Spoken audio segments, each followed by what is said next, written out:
এটা হলো একজোড়া জাভা, দেখতে খুব সুন্দর। যেমন দেখতে সুন্দর তেমন শান্ত। এখন গোসল করলে দিয়ে গাও শুকাচ্ছে। দুজনাই একসঙ্গে খুব এনজয় করছে। দেখেন কি করছে, দেখেন।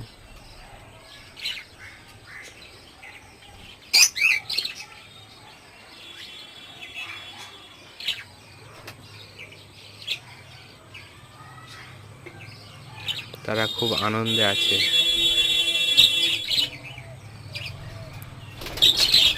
আগে একাই ছিল, এখন জোড়া পেয়েছে না সঙ্গে, এখন দুজন একসঙ্গেই থাকে।